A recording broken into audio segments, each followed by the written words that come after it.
Welcome to Becoming Secure in Love, from push and pull to peace of mind, with me, Love Coach Mariya. On this show, you'll receive tools for relational health that you can apply wherever you are on your journey in love.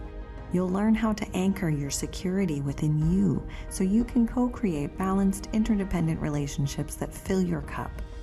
Let's get the love flowing. Becoming Secure in Love starts now. Hello, I'm Love Coach Mariya, and you're listening to Becoming Secure in Love on transformationtalkradio.com. Stick with me for the next hour and you'll learn how to touch your own heart. In every episode of this show, we examine the challenges that love can present and explore the various ways to shift from push and pull to peace of mind.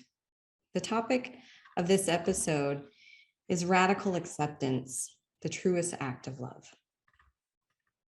And I have Buddhist practitioner and Dharma student, entrepreneur, and teacher, Kirsten Kruska, here to discuss it with me today. Kirsten, I'm delighted to be having this conversation with you. Welcome. Thank you. Excited to be here. Thanks. So will you start by just telling me what radical acceptance means to you in kind of a broad overview sense? Well, I suppose from particularly my Buddhist training that radical acceptance is something, our suffering comes from desire and attachment. So the more we can allow everything, the more you can make space to have it unfold however, and not be so opinionated about it, the less suffering, of course, you're going to endure. Now, putting that in practice, of course, is a lot more challenging than just saying, oh, yeah, everything's I don't have an opinion. Right. And even if you take that stance, it takes, lifetimes of training just when you meet those people that have really learned not to get particularly opinionated. That takes a lot of practice and a lot of training, a lot of dedication. Yeah. In my experience, the ego is what really gets attached to things. And I suppose I see radical acceptance right next to non-attachment. Mm-hmm. And particularly like not being attached. And actually, before I go too far down this road, a quick little clarification, because the name of the show is Becoming Secure in Love. So we do talk a lot about attachment theory. And so I just want to draw a quick distinction. And like in the psychology world, we talk about, human attachment, which is a very natural thing. We bond with people. But then in the Buddhist context, when we talk about attachment, it's more of like an energetic clinging to things. And so, for the duration of this episode, when I talk about attachment, I'm talking about that sort of Buddhist sense of the thing that our ego likes to do. It likes to attach to identities. Or attach things to its identity, right? And especially, it sounds like, what you're talking about too with not having opinions, it's sort of not getting attached to your opinions or not getting too attached to your outcome, to the outcomes. Yeah, that too, right? And the ego really likes to because it identifies with its opinions and beliefs and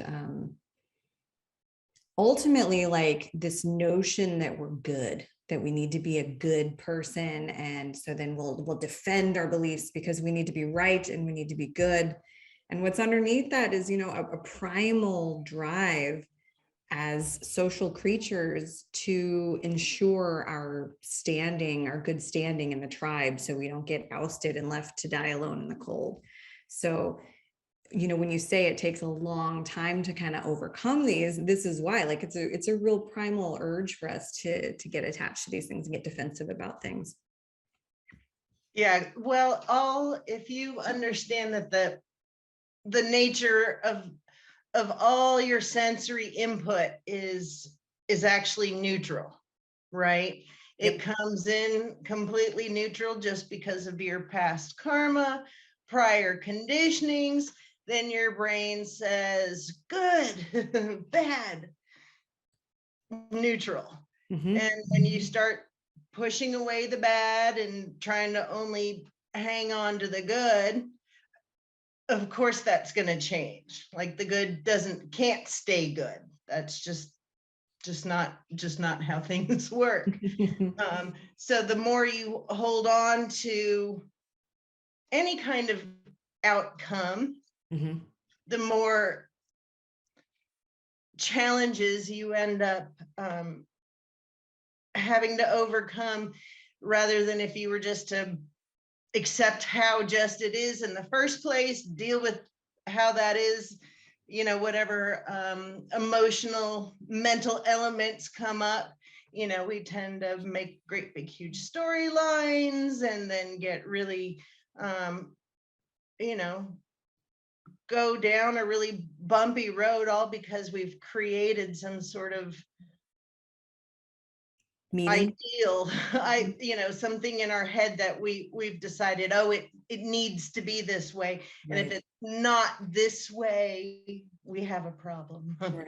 Right. Yeah. We're definitely, our minds are meaning making machines.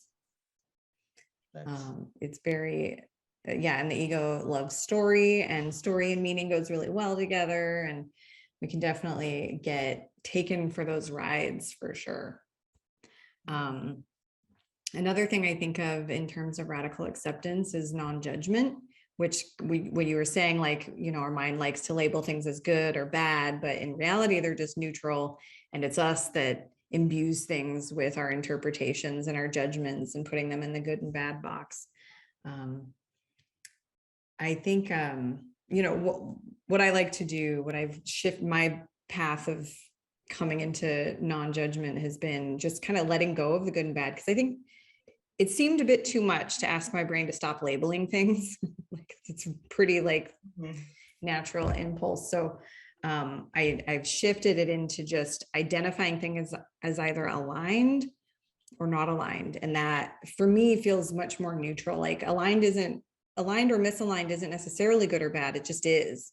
And if it's aligned for me, it helps me know like what's kind of good or bad for me, but without the like weight of that good or bad terminology. And so if something is misaligned, it's just like, oh, okay, well, that's misaligned. I'll just shift back towards alignment. And like, Yeah, I kind of I do that too, on the level of but of course for me, I just call it just vibration. It's just, this there's a vibration here.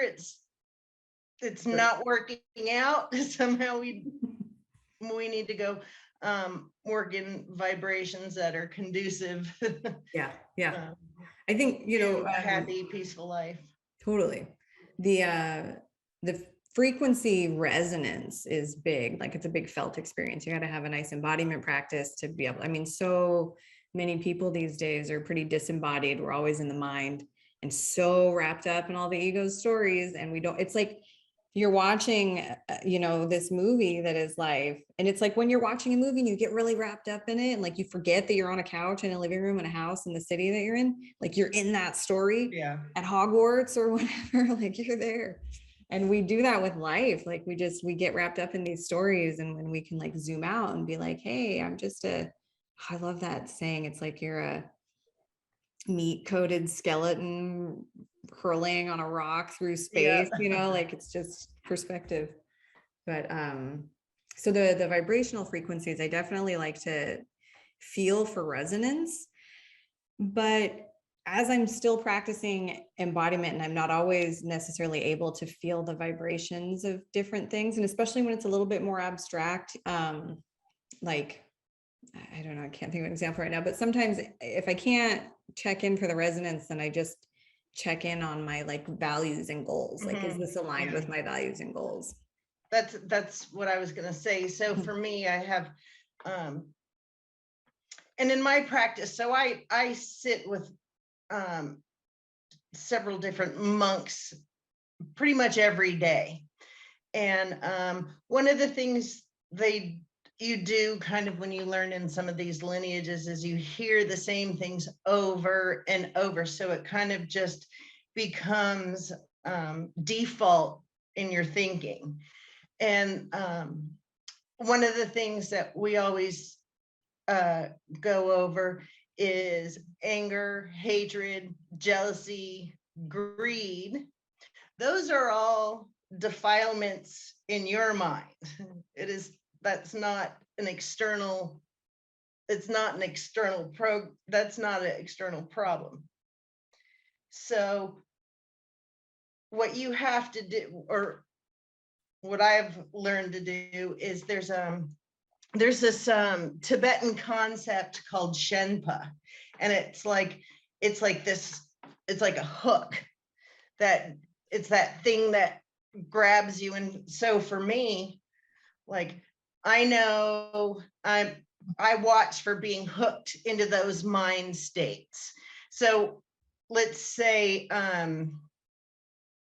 anger comes up, whatever it is. And of course, anger, the first thing is your body gets hooked. So if you can recognize, oh, that's the hook, let go of that hook,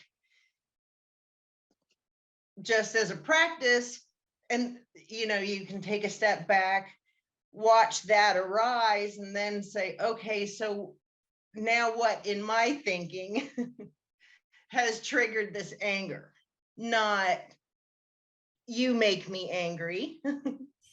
It's because other people don't make you angry. It's the conditions in your mind that have been triggered these. So if you can somehow work into your practice to see, okay, I'm hooked. What is hooking me into these mind states that cause us suffering and misery? At least you start having a little bit clearer reference as to, you can't put so much of your happiness on other people or in your relationship. It is not necessary. It's not the other person's responsibility to make you happy. So you have to understand how to build certain mind conditions: happiness, security, loving kindness, compassion. Those are all your responsibilities to build, and then to uproot those defilements: anger, hatred, jealousy, greed. Fantastic, and fully agree with that. Let's take this opportunity to do a short little break, and when we come back, we'll talk more about how to develop the practice of just even like becoming aware of the fact that you're being hooked, and just even like noticing that you're maybe having an external orientation when it's something you could be sourcing in you. You're listening to Becoming Secure in Love, from Push and Pull to Peace of Mind, with me, Love Coach Mariya, and my guest, Kirsten Kruska. Stay tuned.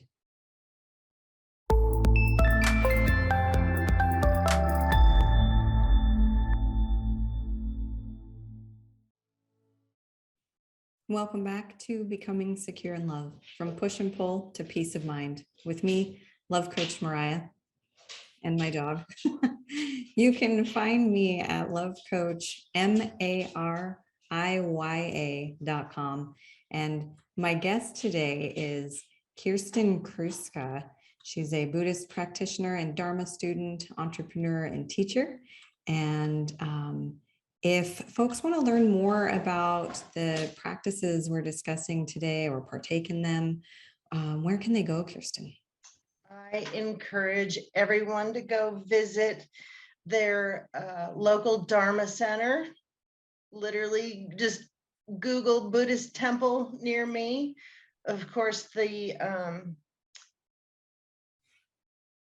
purest way to get this education is from the monks and nuns. I mean, that's how it was intended for you to learn. It's been passed down for hundreds of years orally. So yes, it's great to study on books and podcasts and all that, but I can't stress enough the value of spending time with people that, you know, have dedicated their lifetime to compassion training and kindness, and keeping their minds protected. Mhm. Because that's the word ordain. So that means to protect the mind. So I didn't know that. Interesting. Thank you. So we started out talking about radical acceptance, and I mean, that's the overall theme. And we discussed a bit about non-attachment, non-judgment, alignment. And Kirsten had mentioned becoming like noticing when your mind gets hooked by things like anger or greed, and dropping the hook, like letting it go and coming back to center, to, you know, a place of love and acceptance. And I'll say that for me, I think my awareness practice has probably been one of the most profound habits I've developed. And it really just takes two things and a specific, not one thing. So you just, I usually actually like to call it a noticing exercise. And I just, the two things I need are an intention, and then the noticing. So if I want to pay attention, just during the break, we talked about using the word should and how that tends to have a bit of judgment and sometimes shame tied to it and things like that. So I try and avoid that word. So if my intention is to, minimize or eliminate the use of the word should, that's my intention. And then I just start noticing every time it comes up. And the key, like, negative ingredient here is judgment. And so whenever we catch ourselves doing the thing we're intending to not do, and then we like beat ourselves up about it, oh shoot, I said should again, dag nabbit, like that judgment just actually reinforces the like the energy of it. right. And so when I like using the analogy of becoming like a scientist, and like just put your imaginary lab coat on, and with your little pocket protector, and you've got your clipboard, and you just say, oh, I said should again, and you mark that down as, just noticing. That's it. And then the beautiful magic of awareness is that as you practice it, it strengthens. And like, I would be willing to guarantee that if there's any behavior you're trying to shift, and you do this noticing exercise, and if you actually carry a note card and a pen and like tally every time you notice it, in probably a matter of 2 weeks or less, you'll start to see the frequency decrease. Again, as long as you're not judging yourself about it. So, and then of course you also have to not judge yourself for judging yourself, because that habitually comes up as well. So then you say, maybe we should, oh, shoot, I said should, man, I'm not supposed to be doing that. Yeah, now I'm judging myself, I'm not supposed to be doing that either. So like the double arrow kind of thing.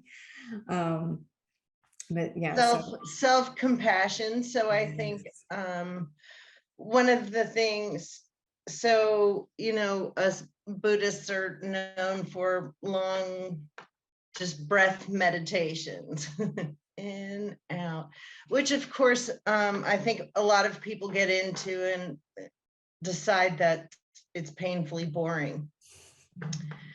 But what it is that you're training the mental muscle, that when you've taken your focus off your object of awareness, one of the first things you want to practice is forgiving yourself for losing focus.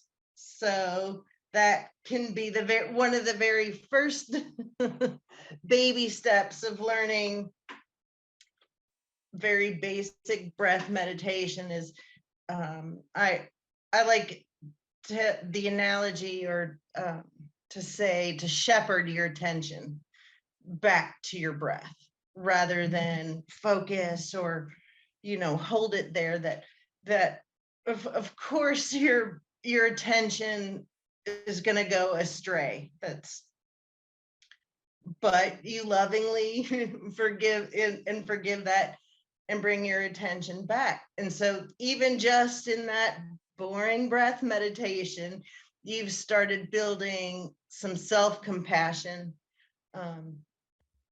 trying to be a little more gentle with yourself, because a lot of it, particularly here in the West, we've been trained to berate ourselves and all kinds of unfair internal dialogues. I think a lot of us are walking around with. So Absolutely. just even learning that very basic breath meditation, as you can start to notice, oh, my internal dialogue is not so nice. Oh, my internal dialogue. And a really common practice that I like, and I thought that's what you were talking about at first, but it's called noting rather than noticing. But so when you're sitting maybe in your meditation or just whenever, and you feel and your feelings come up, rather than getting hooked by the storyline and repeating that, following that stream of thought, you can just say anxiety, fear, loneliness, and just break it down just to the simple emotion or to the simple feeling rather than this entire. And when you have it, and once you've noticed that raw feeling, you can say, okay, well, I can let go of this too. Because if you practice boring breath meditation, you start to build that muscle. Let go, let go, let go. I love what you said about shepherding the attention. I think, one of the things that really helped me get into meditation, because for a long time, I didn't necessarily find it boring. I thought I was bad at it because I thought that the goal was to, sit and have a clear mind. And then eventually I learned that the goal is the practice. It's expected that your mind is going to wander. And so it's more like strength training in a way. Like it's the purpose of it, like the practice itself isn't sitting there with an empty mind. It's or even only thinking about your breath, but it's like it's expecting the mind to wander, and it's the practice of repeatedly returning back to stillness or back to your breath, or shepherding your attention back to your whatever point of focus or intended thing is. So that I strongly recommend a meditation practice. And even if it's not a more strict sort of seated meditation, I think I just saw a quote from, I can never say his name right, Thich Nhat Hanh. Yeah. That basically anything you do mindfully is a form of meditation. So it can we can ease our way into it. My personal favorite is actually a chakra meditation. I like to check in with each chakra, and I rarely make it through all 7 without taking several tangents, and then it's just like, oh yeah, I'm meditating. All right, back, where was I? I left off, and just come back to them and work my way through them. For me, it's a nice way to integrate a meditation practice with my embodiment practice. But we are coming up on another break. Don't need to rush into it super quick, but I want to start tying some of this into accepting like what is like in reality around us, and accepting other people as they are, and accepting ourselves as we are, accepting the emotional experiences that, you know, arise within us. And also at some point before the end of the show, I want to dive into like the distinction. There's like a common misunderstanding that acceptance is like resignation, that it's like, you know, just, well, I'm just supposed to like lie here and just like accept the world's falling down around me. And it's, you know, it's just, you're accepting that what is real right now is real, and anything else is like just in denial of reality. And so if you accept your starting point, you have a better chance of like getting change, you know, affecting change. It's like patience, it's active. Right. Yeah, that's a good analogy. Yeah. Okay, so we're going to take another short break. You're listening to Becoming Secure in Love, from Push and Pull to Peace of Mind, with me, Love Coach Mariya, and my guest, Kirsten Kruska. We've been exploring radical acceptance, meditation, awareness. And when we come back, we'll get more into accepting what is in an active way. Stay tuned.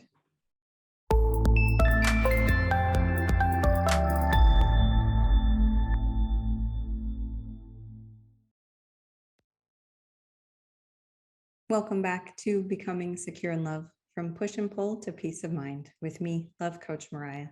You can find me at lovecoachmariya.com. And my guest today is Kirsten Kruska. She is a Buddhist practitioner and Dharma student, entrepreneur, and teacher.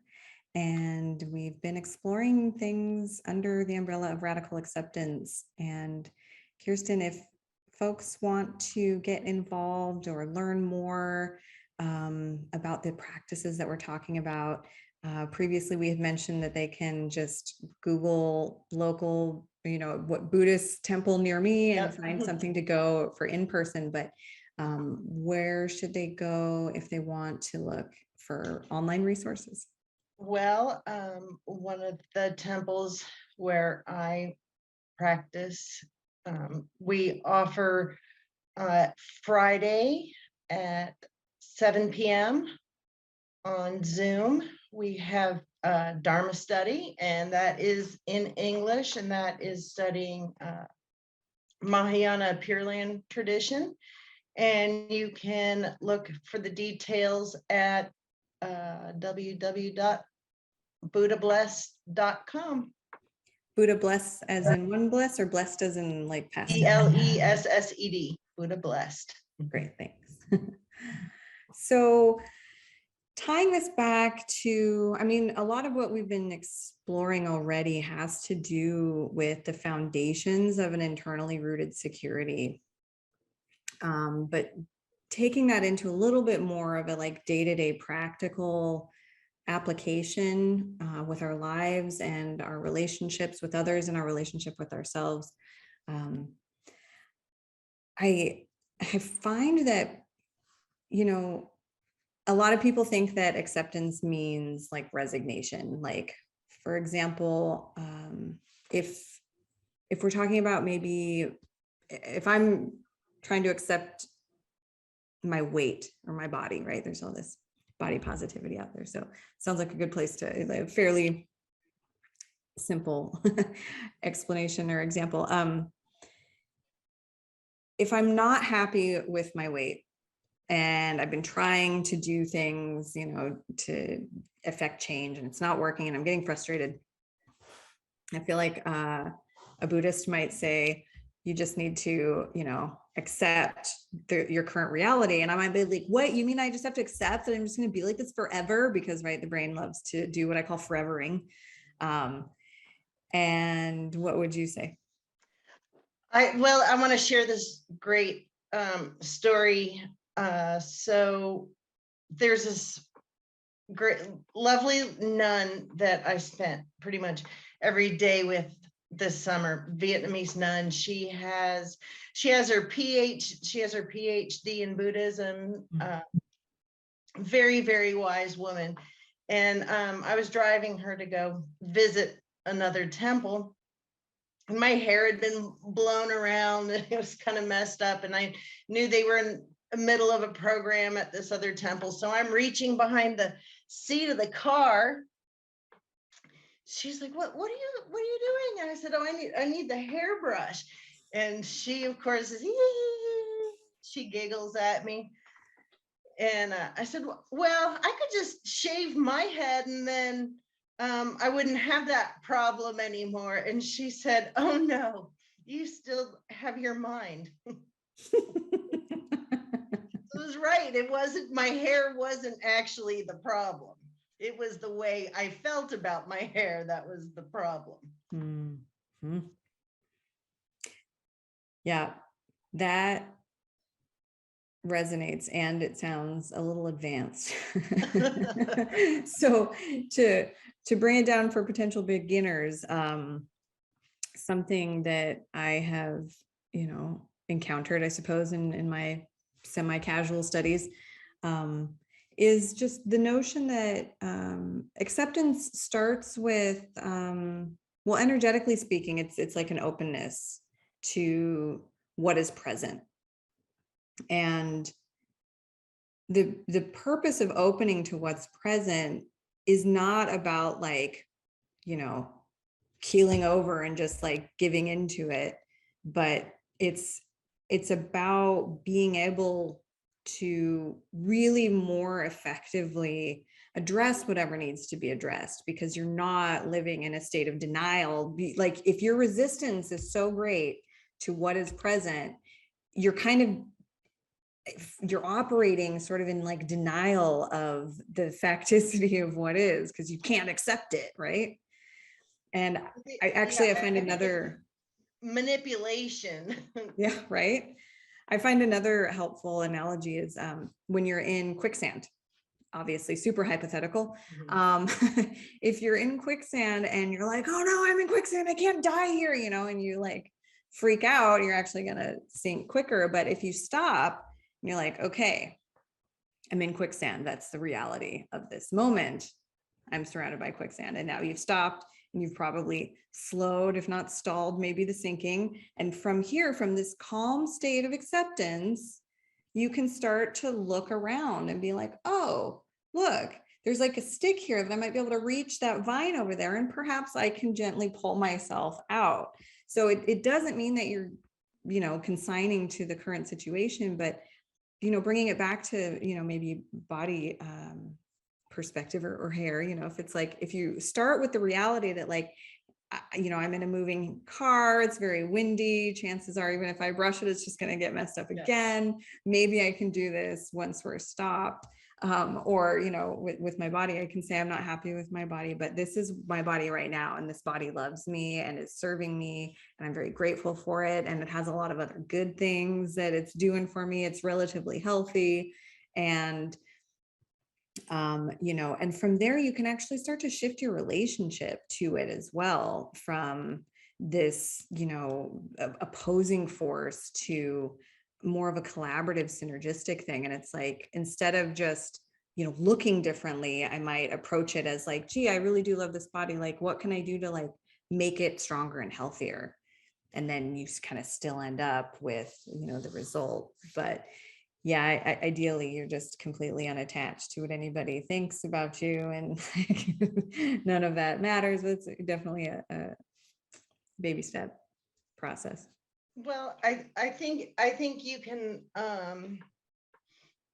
accept things and still act on that, Yep, exactly. Carefully, and carefully, skillfully act on things. But I think, once you start really watching the way your mind constructs opinions about your relationships and other people, the thing that I really like to remind myself is the qualities I am seeing in other people is not really their qualities. Those are qualities inside that's a reflection of qualities that I see or have noted in the past or whatever. They're not an actual genuine quality of someone else. So if you can remember, okay, so this is the situation. These qualities, whether those are good or bad, are still a reflection of me. And so I think we get into like trying to manipulate exactly what those reflections are supposed to look like back at us, rather than just saying, this is exactly what it is, and carefully move forward. Yeah. Yep. Oftentimes, I'll hear from a woman upset in a relationship and feeling like she was somehow deceived because I have been around for the length of the relationship. Yeah. And I'm like, he has shown you in a variety of ways and told you a few times what he is, who he is, what he's available for. And you just keep wanting to see what you want to see and then continually get disappointed by what he is, and that it doesn't match up. Right. Yeah. And then so, she forms this opinion about him that he's this, deceitful person. And I'm like you've kind of just been lying to yourself. Yeah. Well, you and this of course always goes back to of course I like to always throw in a duality, non-duality perspective. Sure. Deceitful, then you still have to have someone that's being deceived. If you are if that's just what it is, there is no being deceitful. because that takes two in the relationship. It's like you can't have a teacher without a student. Right. Yep. And so if you take one of those components out of there, whatever that is energetically no longer exists. And that comes very much into play with boundaries. Another thing I commonly hear, like when I ever hear someone say, they're using me, they're taking advantage of me, they just keep taking, I'm like, where are your boundaries? Yeah. Like, and that you touched way earlier on like personal responsibility. Like we have to take responsibility for our limits, which are, boundaries are how we communicate our limits. And, if someone's exceeding your limits, it's your responsibility to honor your boundaries and enforce them. But we're going to take one more break. And when we come back, we'll talk a little bit more about how to apply radical acceptance in our relationships with others and with ourselves. You're listening to Becoming Secure in Love, from Push and Pull to Peace of Mind, with me, Love Coach Mariya, and my guest, Kirsten Kruska. Stay tuned.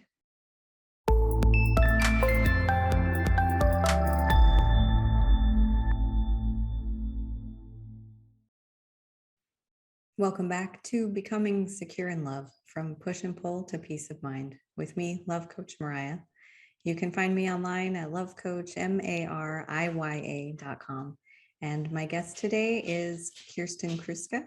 She is a Buddhist practitioner and Dharma student, entrepreneur, and teacher. And speaking of teaching, we were just discussing a little bit over the break. Will you tell us about this project that you... So I teach with a wonderful program here in Louisville, Kentucky. It's Looking for Lilith. It's theater brought into the schools. We do interactive plays to help children resist bullying, after school drama programs, all history retold through the point of the women. And we are a very proud recipient of the Sally Bingham Award for Women in Excellence. And Women, that's www.lookingforlilith.org. wonderful. And you said women in acting? Women in Excellence. Women in Excellence, fantastic. And are folks able to view any of your productions on the website? Well, I teach, so, but it's all online. We travel all over the state of Kentucky. So anyone listening that wants to get some drama into their school, we've got all kinds of great funding available, and we travel all over the state. Awesome, thank you. So getting back to radical acceptance, excuse me.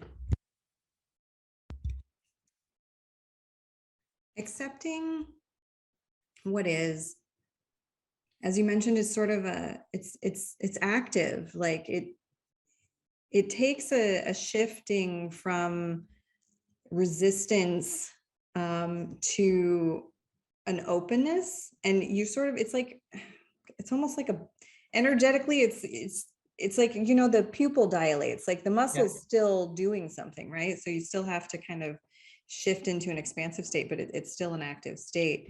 But when we can, like, that's how, you know, we talk about holding space for people. It's a new, you know, buzz phrase, but like the state, being in a state of acceptance is an openness energetically, and you have to be there in order to hold space for others and for yourself and for your emotional experiences.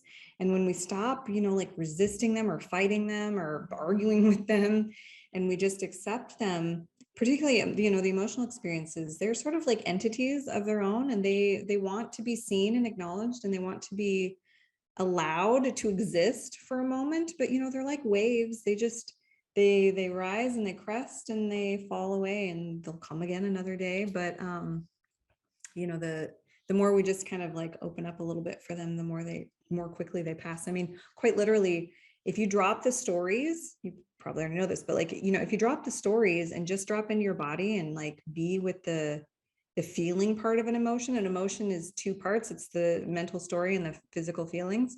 And if you drop the story, the feeling will often pass in about 30 to 90 seconds.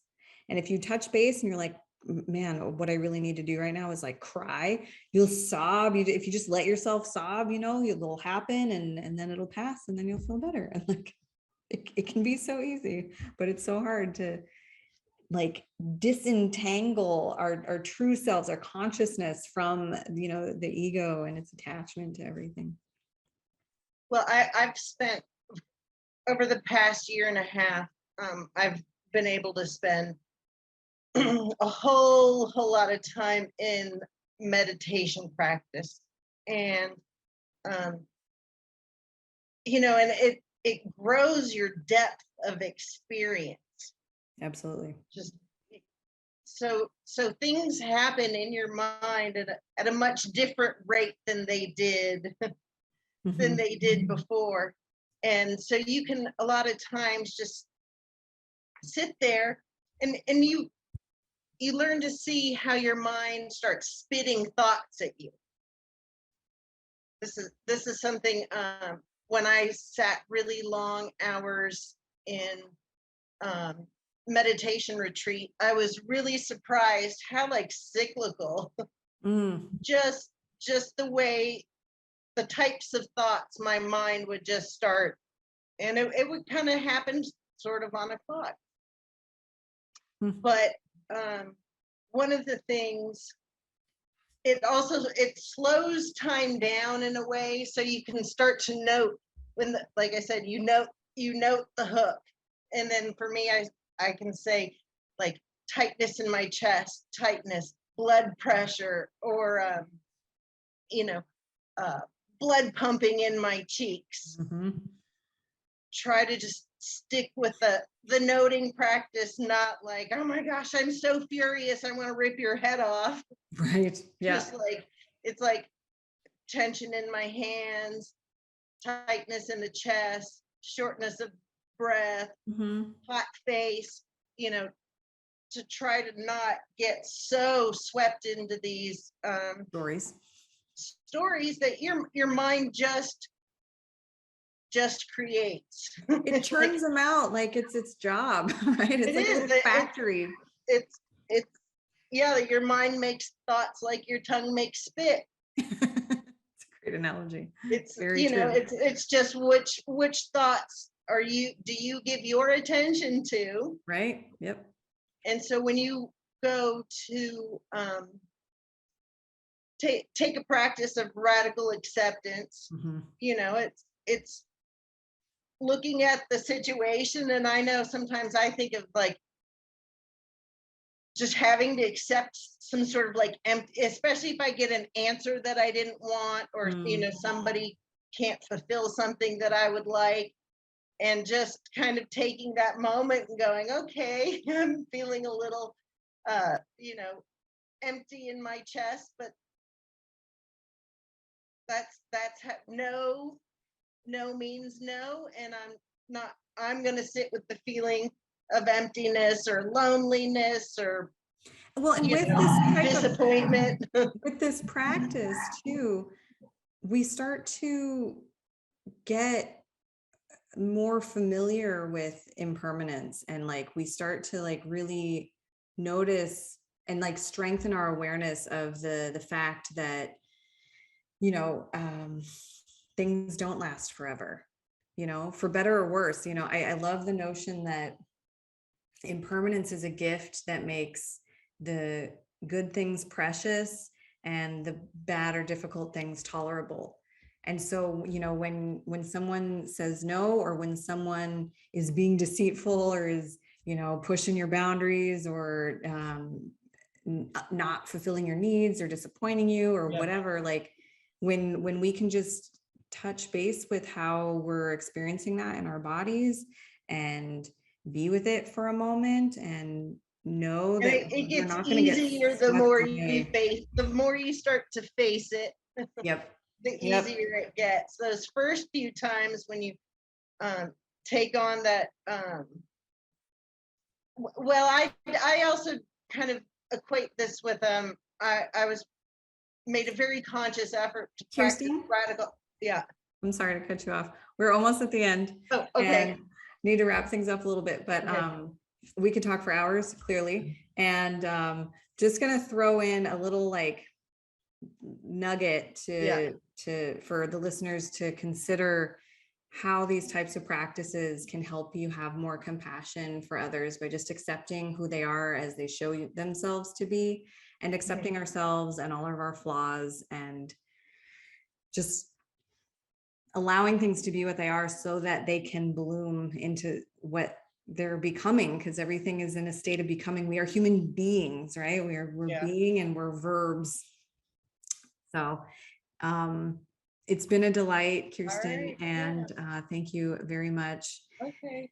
As a reminder to everyone, I can be found at Love Coach Mariya, spelled MARIYA.com. I do lead a free online community for women navigating the challenges of insecure relationships in the Facebook group Empowered Compassion, and also off social at empoweredcompassion.community. I facilitate a virtual ashram for women working to build the foundations of an authentically aligned life and a balanced interdependent relationship. That's called Peaceful Power Practice, and you can ask me about enrollment. And my standing offer is one-on-one coaching for women seeking guidance and tools for relational health. The first call is always on me. Reach out anytime via Facebook, my website, or email me at connect@lovecoachmariya.com. And with that, I bring this journey to its conclusion. Thank you all for joining. Thank you, Kirsten, for sharing yourself with us. And the next episode, we'll be digging into emotional release with fellow coach Claire Weber.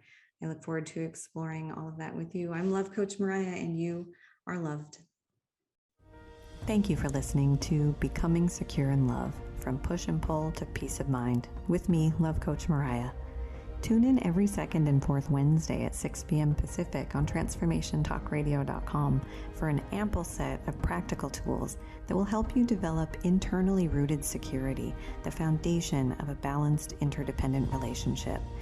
You'll also learn how to empower your compassion, which will alchemize the soul and transform any relationship. Learn more at lovecoachmariya.com. That's lovecoach, MARIYA.com.